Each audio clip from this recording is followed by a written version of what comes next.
Giants general manager David Gettleman says the team doesn't need to look for another QB because they truly believe that Daniel Jones is the guy.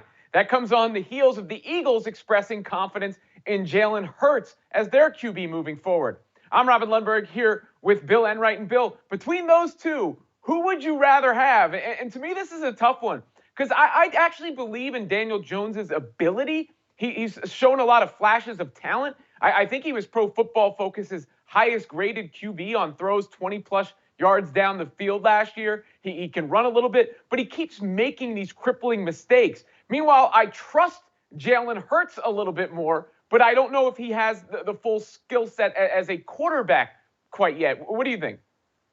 Let's talk about those crippling mistakes you brought up about Daniel Jones. 23 fumbles, 22 interceptions. Some quick math here, Robin. I don't have a calculator, but that's 45 total turnovers in just 26 starts. So that's almost 2 turnovers per game.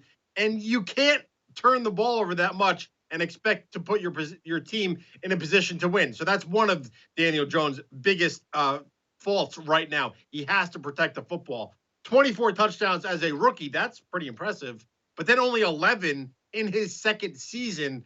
And then let's take a look at the pedigree between Jalen Hurts and Daniel Jones. Jalen Hurts, recruited by Alabama, plays there for a couple of seasons. Then he goes to Oklahoma. Daniel Jones, Duke is not necessarily a powerhouse football school. I think there's been more Oklahoma and Alabama players in just the 2020 NFL draft than the entire history of the Duke football program making it to the pros. So from a pedigree standpoint, you got to go with Jalen Hurts as well.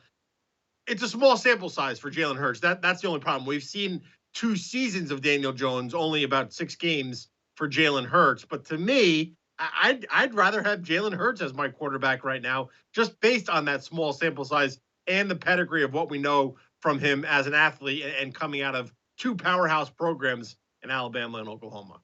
Well, like I said, I trust Hurts' decision-making. I trust his work ethic and that he will improve, right? Because he improved when he went to Oklahoma and brought himself up to a viable quarterback in the NFL. So there's no reason to believe he won't refine his skill sets beyond, what he can do right now. The question with Jones is, will he ever be able to mitigate some of the turnovers that you just mentioned and not be this guy that you see a glimpse, but the entire package doesn't really add up?